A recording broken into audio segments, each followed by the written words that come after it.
Ladies and gentlemen, Feel Better is for informational and entertainment purposes only, and the content of the show is not therapy, counseling, medical advice, diagnosis, or treatment, and should not be treated as such. Now relax, but I encourage you to engage. Put your hands together for your host, Garrett Mendez.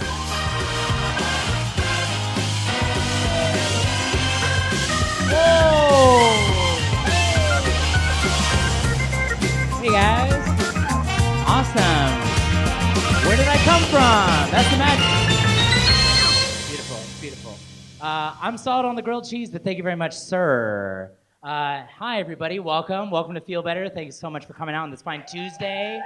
It's very good. The show's very unique. The show, there's not pretty much anything else out there like it. It's sort of like Loveline.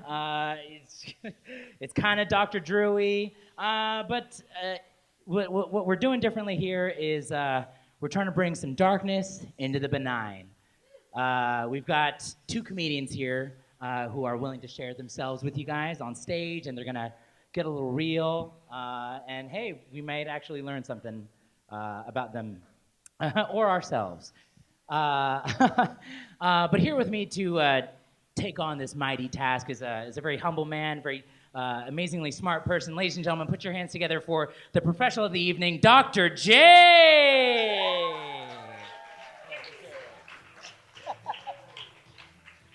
Hi, Garrett. Hello, Basic Flowers. Yeah, I'm so excited to be Basic here. Flowers. Yes. Thank you for coming out. Yeah, what a beautiful space, Basic Flowers. Awesome space. I love the wall. I feel like I'm the page master up here. Yes, you are. I feel like I know all books. So much so that I went, I'm good, and then I just glued them to the wall. Like you do. Like you do. This is like Howard Hughes kind of status. It's pretty good. Dr. J, thank you so much for coming on. Glad to be here. Lending us your time. Anything specific that you've noticed about comedians that stand out as apart from the rest, should I say? I think comedy's a great and healthy and mature defense mechanism for the trials and tribulations of daily life. So I think comedians are brave people who use a really, really good defense mechanism. One of my favorites. Does that sound pretty like good? an answer? No, yeah, okay. Yeah. Make everyone feel better. I mean, I kind of walked myself into that one. They're taking the pain that we all feel, and they're doing something with it that entertains others, and I think that's fantastic. Awesome.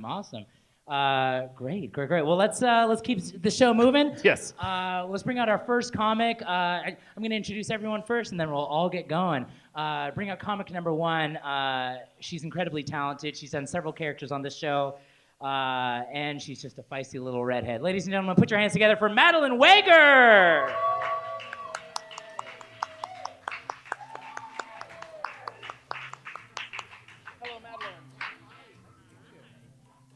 Yeah. Madeline. Thank you so much. Yeah, feel free to talk into a mic. Feel free to talk into a mic. Super feisty. Red hot. Stereotypes. It's true. Yeah, you're right. I guess I will also walked myself into that one. It's okay. I did a whole paper on it in college. Oh, no way. Like looked at different characters that have red hair and like gosh. the way they're portrayed. They're like either sexually like very out there or like problem child. Makes sense. Like they're just fuck ups. Well, a lot of them Why are do fuck ups or Brits call evil. redheads gingers?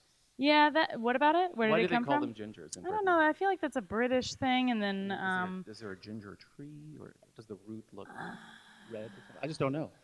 I think I the don't root know, is white. but definitely South Park made it very popular.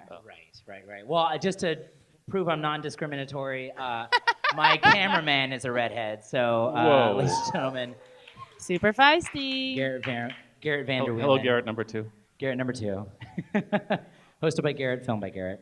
Awesome. Well, Maddie Wager, everyone. Let's bring out comic number two. An amazing man. Former WWE NXT wrestler. And just came out with a book a couple months ago called Hard Body, How to Get One. He's an amazingly funny guy. Give your hands together for Ryan Nemeth. There we go. Yeah.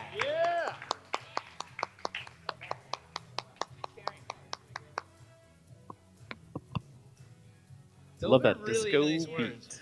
Those are some nice words. I felt like that was very flattering. Thank you. Oh, well, I didn't make any of it up. I'm out of his league right now, you know, like look at this. Look at these muscles. This is the size of my face. Guys, I do the show But so I what a can hit on face. people on stage. What a face, though, right? But amazingly smart, though. Tell me about your book. The book is, well, I hate fitness books, right? Yeah. And I hate reading them, and I hate the magazines. I think they're very boring and dry, so I wanted to make a funny version of that. So I pulled all of my WWE buddies and put them in there, giving tips and stories about how to get in shape at any level. Not you just have to be the top of the top or whatever. Wherever you're at, there's always something you could do. And I wanted it to be entertaining, so you don't just read it and go, "Oh, I just feel bad about myself." No thanks. So that's the idea. Nice. Well, congrats for doing Thanks. it. The book's doing very well, right? It's doing all right. It was on some of the rankings on Amazon for a while.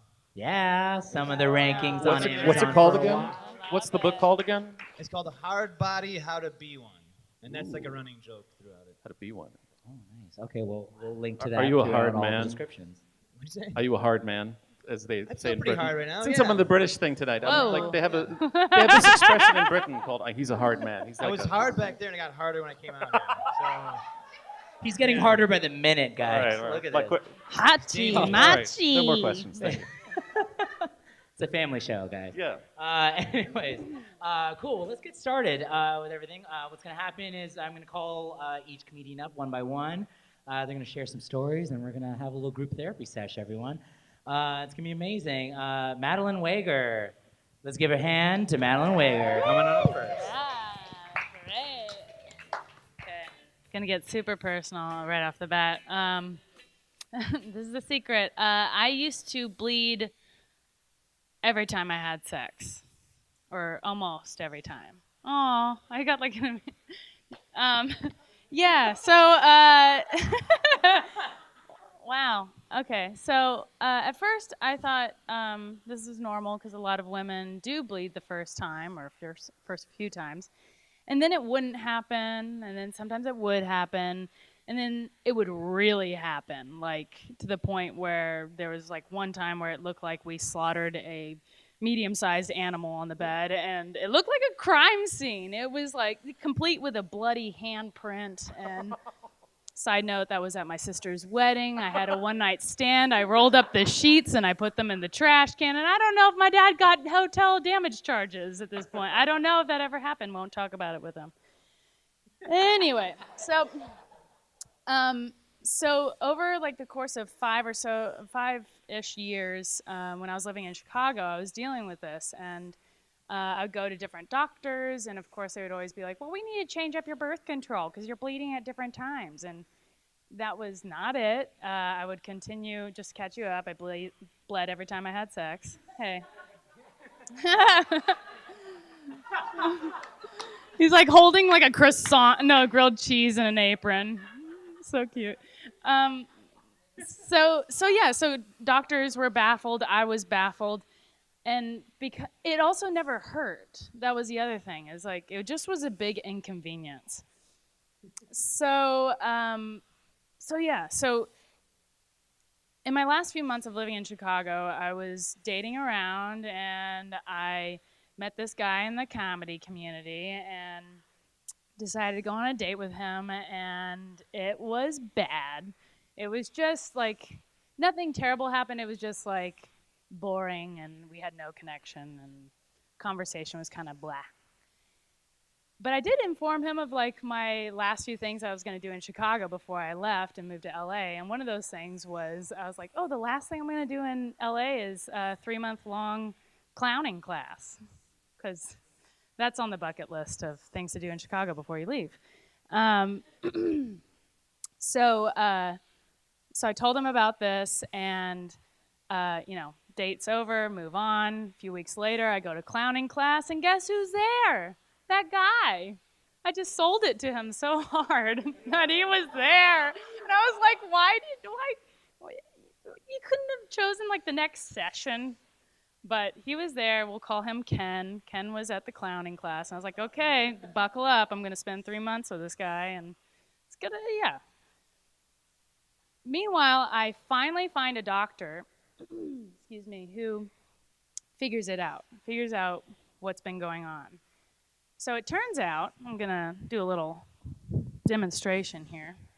So this is your vaginal canal, and up at the top is the cervix, and you've got the uterus up here. So when anything goes up inside that canal, it'll hit, sometimes depending on the size, it will hit that bridge, that area of the top of the cervix, or the bridge. The bridge. So it turns out that that barrier is supposed to be a mucous membrane, and I was born without that mucous membrane. So anytime something bumps up against it, it would immediately bleed. So again, it depended on the size of the person that I was with, because sometimes it would happen, and sometimes it would really, really happen, and sometimes it wouldn't happen at all. But my doctor was like, okay, well, we can cauterize your cervix and essentially, burn that area so that we can create a scar-like material so that it will be, so it'll be protected for whenever something hits it. or just deal with it. So I was like, this is like 5 or 6 years, and I was just like, I'm sick of bleeding everywhere. So, hey Ray, I'm just talking about bleeding during sex. Just catching people up, bleeding sex. So we set a date to get this cauterization done, conveniently like the week of or the week before I move out of Chicago. So the new bucket list thing is not the 3-month-long clowning class. The last thing I'm going to do in Chicago is burn my vagina. So I'm finishing up the clowning class. Ken and I are buddies at this point. Like, everything's cool. And then one night, I decide to invite him to this party. I'm going to take this back. I invite him to this party and with some other friends, and then we proceed to get wasted, and then he comes home with me, and then as we get back to my place, I start to sober up, and I'm like, I don't know if I actually want to do this, but hey, last hurrah, Chicago, like, let's do this. I did not bleed, but I gave him the whole talk. I was like, hey, just so you know, like, it always felt like this STD conversation. It was like, just so you know, I'm cool, I'm clean, but I might bleed all over the place. So then afterwards, I did not bleed, and I just wanted him out of my apartment, and he was just like, straight up pillow talk, like, so tell me about your vagina. Like, what's going on with it? Why didn't it bleed this time? So I was just like, it's like a mucous membrane. I was born without it. I'm going to fucking like burn my vagina next week. And I just kind of like threw it away because I didn't want to create more of a connection. I just was like, I don't want to establish this thing with this guy. And I was just frustrated. So I just like rattled it off and threw it away. Cut to the procedure. It's supposed to be this 15 to 20 minute procedure where you can like drive afterwards and blah, blah, blah. I have my feet in the stirrups. We're ready to go. And just as they shot the anesthesia up inside of me, to this day, I don't know what happened, but I immediately got my first migraine. My head felt like it was crushing in. Tears are streaming down my face, and I'm like, fuck, this is how I go. This is how I die. I have my feet in stirrups, and my vagina's out, and there's a couple doctors and a nurse, and this is how I fucking die. I had no idea. Like, if you've never had a migraine before, I was like, fuck, they just gave me medicine that's going to kill me right now. So then the doctor's like, should we proceed? We have only got a few minutes before the anesthesia wears off. And I was like, just go ahead, do it. They cauterize. I go home. It's just super traumatizing. And it's not over yet. So then I spend the next few days like furiously packing, and I get a homemade postcard in the mail. And it's like in the style of South Park in the sense that it's like all cut out pieces of construction paper. very meticulously put together and then like taped over to like laminate it in place. On one side, it has my name and address, and then like in sort of like a pow kablam shape, it says, "Are you ready to set your vagina on fire? Or are you ready to set your pussy on fire?" And then the other side is a really demented-looking doctor with one eye bigger than the other eye and a mask, and in one hand there's a lit match, in the other hand a can of hairspray. And then a little speech bubble that says, "Madeline, I'm ready for your vagina." This is a postcard that anyone could see. So I call up one of my good friends and I was like, "Hey Mark, did you send me a postcard?" And he was like, "No." And I call up a couple of my girlfriends. I'm like, "Did you send me a postcard?" Didn't tell a lot of people about this procedure, but no. And then my stomach dropped. And I text Ken. And I was like, "Did you send me a postcard?" And he was like, "Does it have to do with setting your vagina on fire?" And I'm not sure if I responded or not. I might have just been like, "Yep." But what the actual fuck? Like, it was like, it would have been different if it was someone I was close to. This is one person I had a bad date with and a bad one night stand with, and like, yeah, he's a comedy clown guy, but like, this turned out to be a really traumatizing experience. And he's just like, "Oh, what was he thinking?" This was also not a half-hour craft session. This was detailed work that took at least an hour. And I craft, and I was like, "This is really good work, actually." But yeah, I don't know how to dismount from this this story. But yeah. Madeline Wager, everyone. Huge round of applause. That was awesome. Wow. Amazing. Wow. I'm just gonna hide this real quick. Wow. Wow, that was amazing. Thank you for Quick sharing. question: do you trust doctors at all? Like, how are you around doctors nowadays? Yeah, I don't have insurance anymore, so I don't go to them as much. Oh, right. But Okay. yeah, that was definitely like a hurdle where I was like, "Can we just figure this out?" And I know that a lot of doctors don't always know the answers to everything, so I don't know. Yeah, half and half. Like, I want to trust, but I don't know. I didn't really answer that. Thank you. really Thank well. you. It's okay. I don't It's know. okay. So Yeah. can I ask you something? Okay, so Yeah, help me out. I let's took get- notes during this Yeah. set, and by the way, thank you for being so open about everything. I think it's really Thank brave. you. Yeah, that was awesome. That was Not crazy. many people would be that brave. You're very brave. So on the one side of my page, I have words like ambivalent boyfriends, blood, clowns, and disgust. And on the other side of the page, I have My life. demented doctors, migraines, and weird boyfriends, or maybe pseudo boyfriends. Yeah. So it seems like, help me figure this out, because it seems like on the one side you're struggling with this kind of like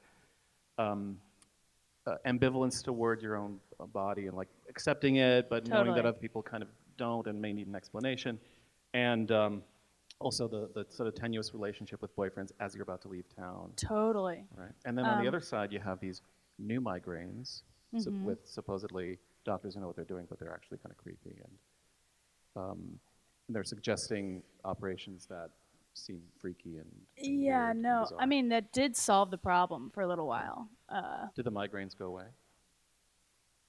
One Or was came that back. a trade-off? I was like, "Do I share this piece of information?" But we'll just say that shortly after the procedure, I might have relieved some stress, and once I relieved that stress, I immediately got another migraine that lasted 24 hours. And then never again. Thank God.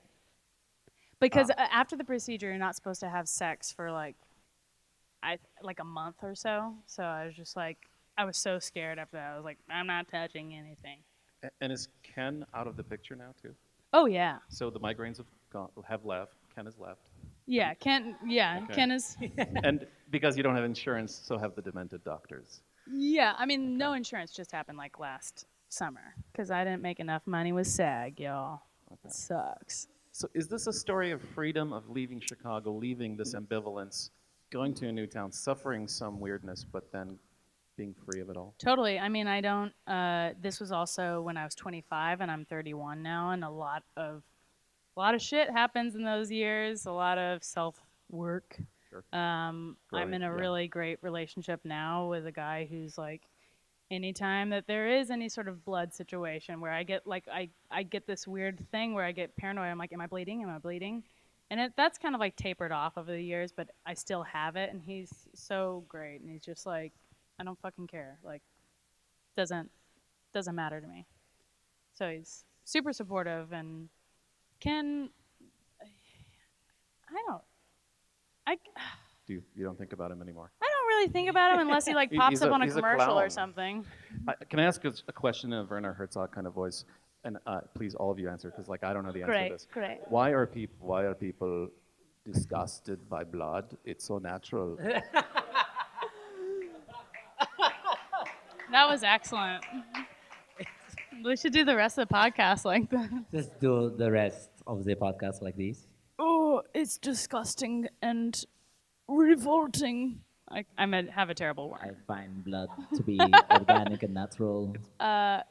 So yeah, it is totally human. And honestly, like, Ken wasn't disgusted by it. He was like intrigued and was like. And then that guy who was like the animal slaughter situation, he was like going to med school, so he was super interested and was like, "We need to get you water, but tell me more." And oh God. Oh, medical doctor. Well, yeah. Oh, yeah. But medical doctorate did work, like, because it was Slaughterville. It was. Blood, bad. it makes you think of death a little bit, because it's in, it's like, since we're little, we see it's crime scenes, horror films, all that stuff. Right. And if you don't even, it's like on a deep level, like, oh, not good, but it shouldn't be that way.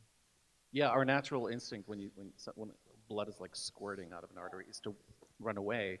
But as a doctor, they train you, no, you got to go in there and put your finger on it to stop the bleeding. You got to go against your. So you're right. It's somehow an innate thing, but it courses through all our veins, and disgust is such a powerful feeling. And when you talked about vaginas, I think there was sort of and you went and you did your sort of descriptive thing about Yes, it. with my hands. With your hands. And was disgust also like? Did you feel disgust slightly in the room too, or? No, I don't think Okay. so. We're good. Yeah. Okay. No, I mean, Everyone's there's good. like Everyone's good. vocalizations, but I know who it's coming from, so. And you definitely reminded anyone who came in late, like what the topic on hand was. Yeah, I mean, you gotta have a little catch up. Yeah. I like to keep everyone like on the same page. Like, we're talking about vaginas. Was just quick pivot. Was there? Did you used to be like, I guess, shy on stage, as far as like subject matter goes? Well, I will say before I even lost my virginity, I performed the vagina monologues, and not just any one. I performed the one where it's the woman who loved to make vaginas happy, and a majority of the monologue is acting out 19 different kinds of orgasms Jesus. before I'd ever had sex. So I was like writhing around on stage and making all kinds of noises. Some were funny and some were like pretty real. Crazy. I didn't. No, they were fake. Yeah. So that was You weren't like. method. You didn't go method orgasm on stage. Did she just get herself? What show is this at a university? This is not. Yeah. So no, I guess not. I mean, I think I was shy before that. Ew. Side note. Wait, more disgust. Yeah.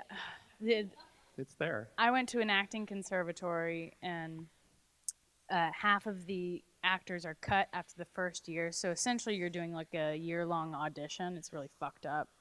And I had a meeting with my teacher at one point, and we were like discussing like what I could work on.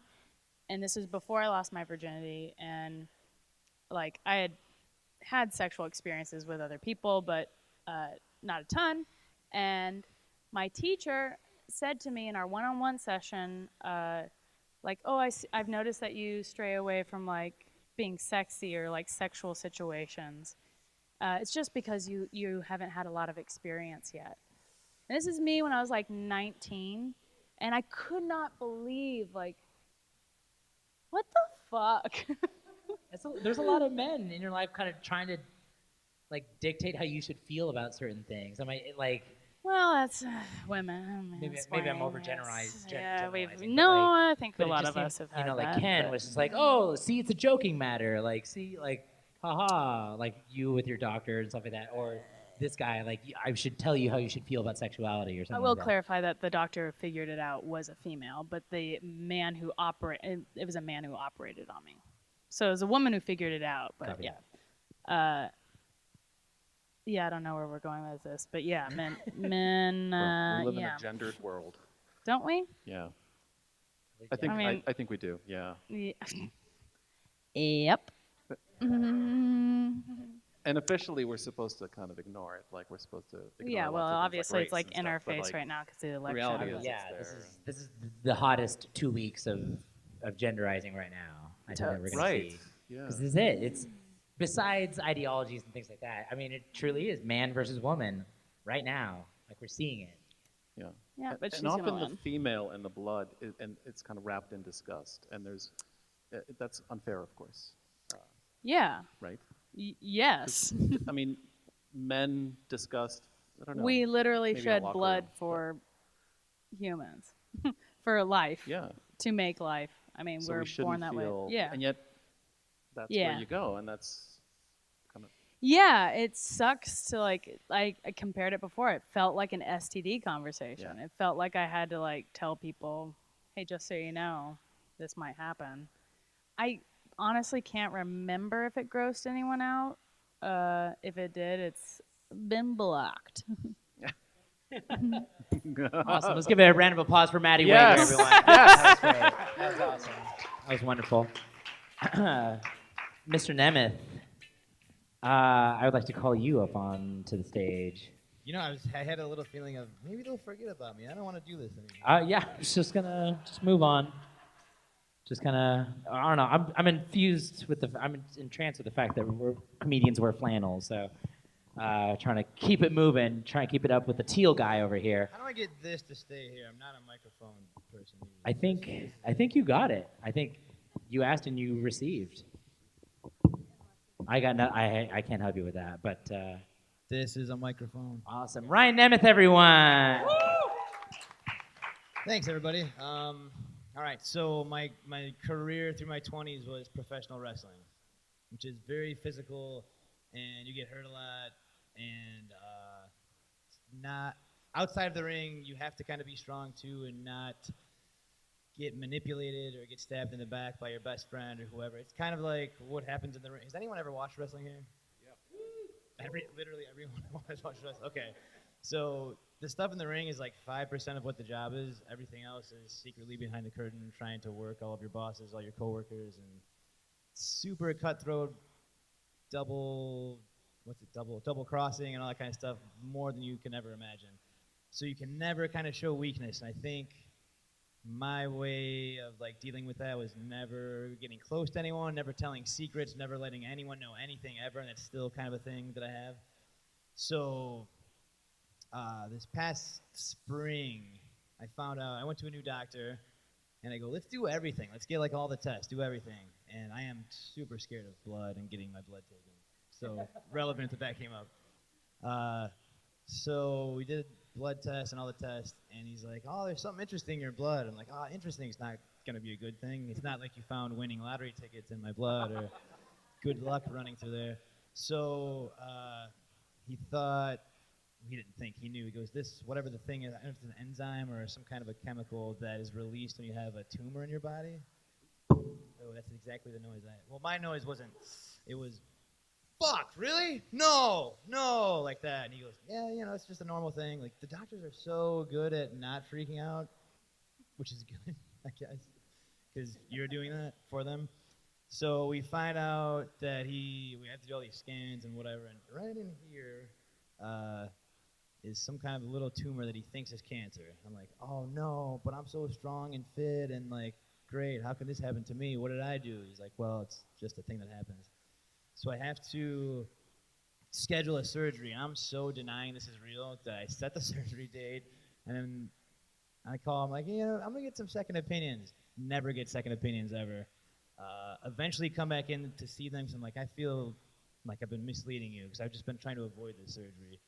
I walk in and they're like, have you not had this surgery yet? You got to do this. So that was kind of like, you can't be like a little kid and avoid this. You have to actually do this thing. So super scary thing. I'm assured it's not scary, but of course, yeah, if a doctor says, hey, you have cancer, you have to take it out, that's a little alarming at least, right? So we do this surgery. Okay, I show up for surgery, and I'm all prepped and waiting. Doctor's like a little bit late, and I'm thinking, why are you late to this? This is a huge thing you have to be on time for. This is the only thing you have to do today. I've been thinking about this for 28 days straight. Why are you late for this? So he shows up with a beard, which he never had as far as I've ever met him, which I'm like, whoa, that's different. Fuck. And he goes, I hear him say to the anesthesiologist, he goes, I went to the wrong hospital, man, sorry. And I'm like, you went to the wrong building and you have a beard? What's happening, He was fine. As it turns out, it was a success. But you can imagine being so worked up for that and thinking, wait, how do you go to the wrong hospital? That doesn't seem acceptable. But he was so nice, I forgave him. So we did it, and I go back home, and I can't do like physical things for like several weeks. So this is the first time in like 16 years I haven't. This is like big, it's not like you broke your leg or whatever. Like I can't stand up unless someone like picks me up to my feet, and then I have to hobble very slowly like a man made of glass. If I had to go pee, like I had to like text my roommate at 4 a.m. Hey man, can you come pick me up for a second? He goes, yeah, sure. So that sucks because your whole living for the last decade was based on flipping and jumping and fighting people and getting thrown out of the ring and all that stuff. So to not be able to do a basic thing like stand up or like it hurt to pee also because there's muscles in there that were just cut. So I kind of had to just like stand there and wait for pee to hopefully fall out of my dick. And then like hopefully it's done because I can't stop it. So I would wait a long time, and definitely like the first day or two, once or twice I would tie the scrubs and get back and go, oh no, just a bunch of piss just fell down my leg. Okay. So you feel like one of the old dogs that needs to be put to sleep who just is walking around and piss is just falling out. Like that's what I felt like. So once I got back to being able to do like some things like walk around and all that, instead of dealing with this in like a healthy, normal way and talking to family and friends and all that, I went like missing in action totally. So I spent the summer, I have a few roommates, we live in a big house, and I would just disappear with no warning back to Cleveland or back to Arizona where my brother lives and kind of just escape, turn the phone off, like permanently deleted all the social media stuff. Found out like just recently, my best buddy and my roommate had a text group called Ryan Watch 2016, where it was like, where do you think he's at now? Well, his brother tweeted a picture of them swimming in Arizona, so I think that's where he's at. It was like, that's embarrassing. I felt real bad about that. Weeks at a time, with no warning to anyone, just disappear. I had been seeing a girl that, surprise, didn't work out after that started. Kind of like went nuts and dyed my hair all these weird colors. You probably saw some postings of that. So I go back now looking at like the Instagram from like that time, because I was like a little bit posting pictures sometimes. I'll see myself holding like a jar of hot piss at the doctor's office with like green hair, and I'll go, I have no memory of having green hair. Don't remember taking this picture. It was like a super blackout, this is not happening or a real thing. Was kind of a cranky, cross person, not super nice. So there's one day, it was like the day I was coming back from an escape to Phoenix at my brother's house and came back here, and I thought, I'm gonna like get normal hair and kind of, instead of saying no and hiding and running away from everything, I'm gonna say yes to fucking everything. Rejoined Facebook, looked at the invites. There's like, however, you have endless invites from people you don't know. I was like, yep. This is one of those things. So it's still it's ongoing. So no matter fucking what it was, if it's someone I don't know, I'm like, hey, I'm going to this. I'm going to this. So I've been going to everything and doing everything. Every comedy show, I started wrestling nonstop, so I'm wrestling like several times a week. I gotta stop that, I think. But like everything, just saying yes, because I wanted to go so far in the other direction, like where it would be like, do you want to go on a date with me? And I would just kind of disappear. I'm like, I have to now. And so friends who've known my little technique, they invite me to things they know I would never do, and I'm like, I don't know. They go, you said you have to say yes. I'm like, fuck, you got me. All right, so that's where I'm at right now. A lot of good has come from that. I've been way more productive. This is fun and good.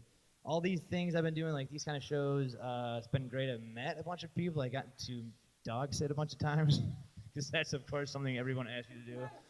So I met a lot of cool dogs, had a lot of fun. But like weirdly booked all these commercial acting jobs in like the span of 2 weeks, and I was like, oh, this is because I say yes to everything. I don't know what the end of the story is because it's still happening, but that okay. To be lived. Ryan Nemeth, everyone. All right. Wow.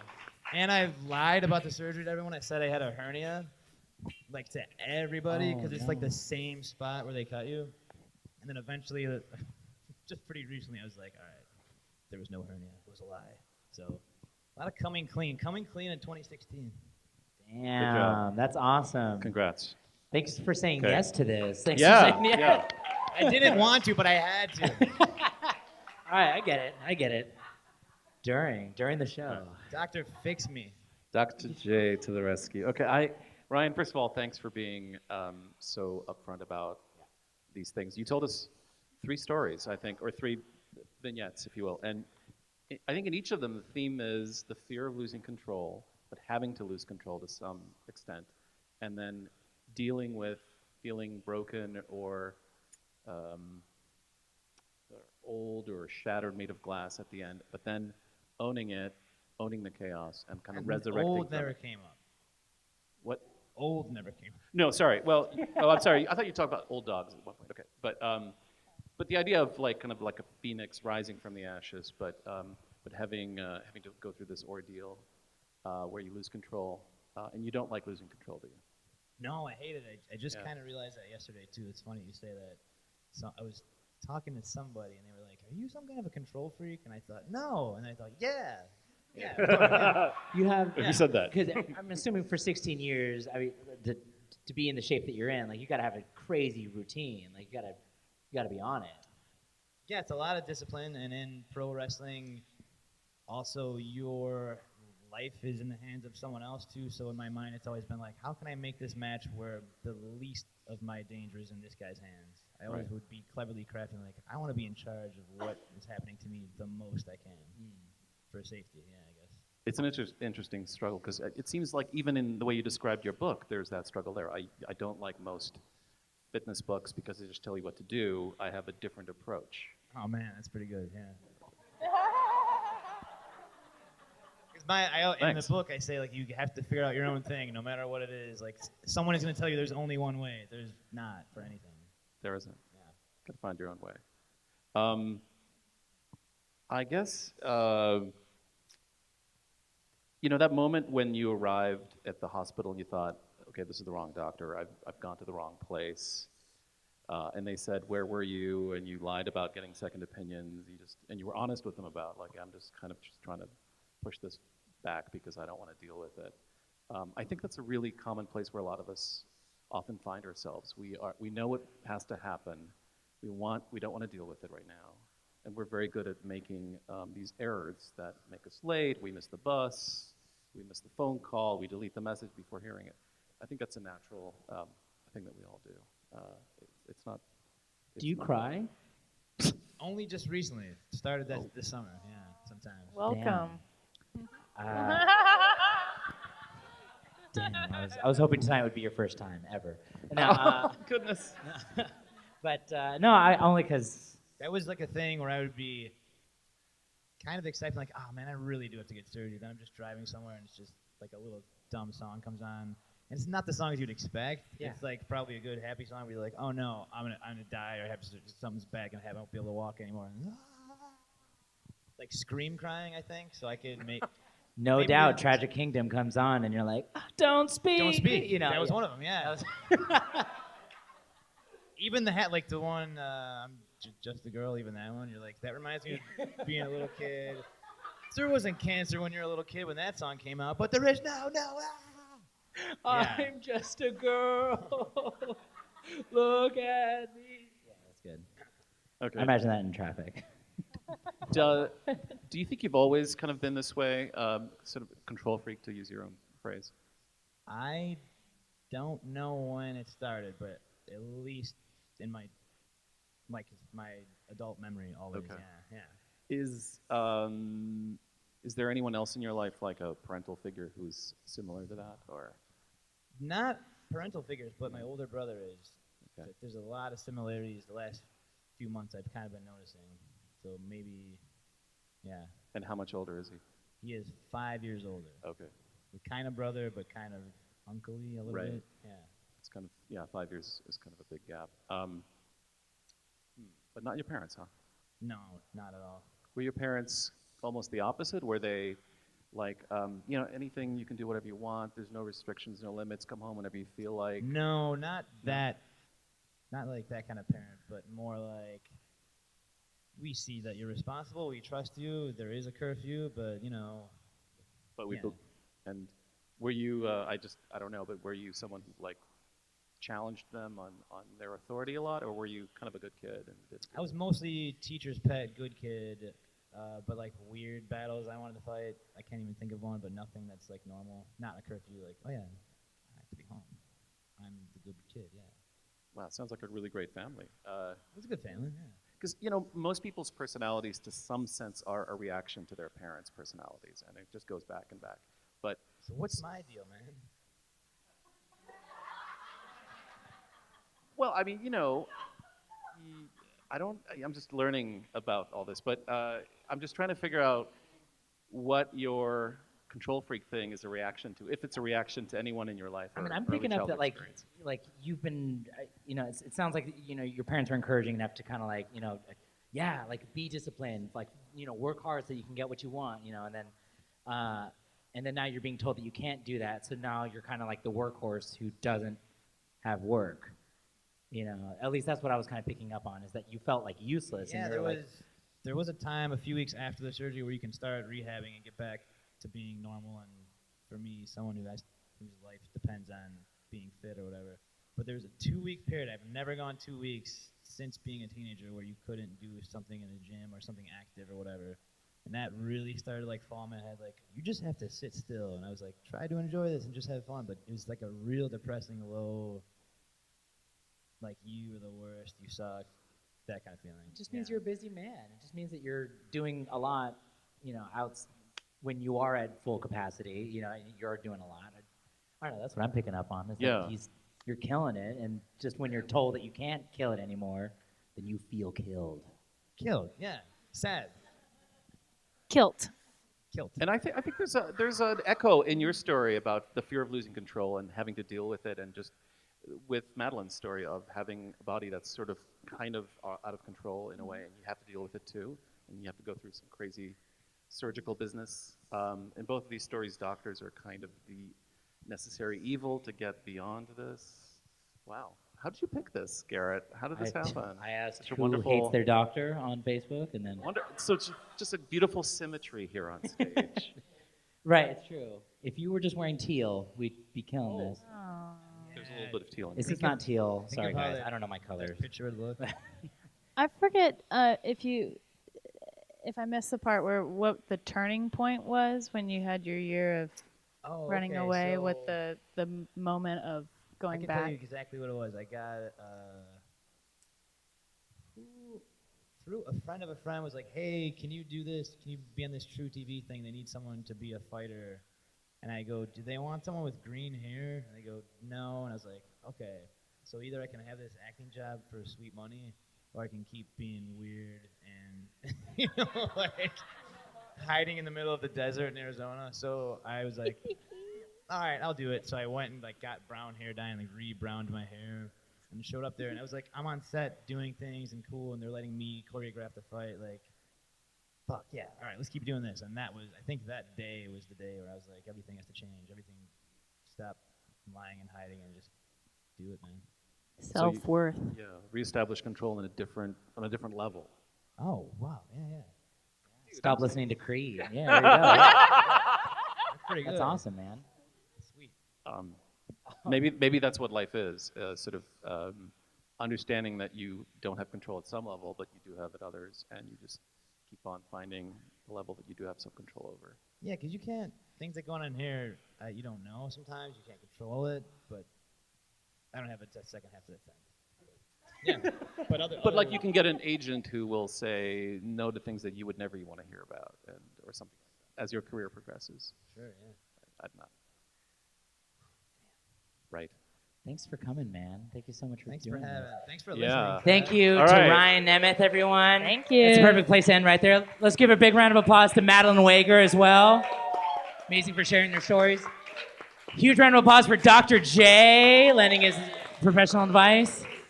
Thank you guys so much, everyone. My name is Garrett Mendez. This is Feel Better. Have a good night. Thank you, Garrett. Garrett Mendez.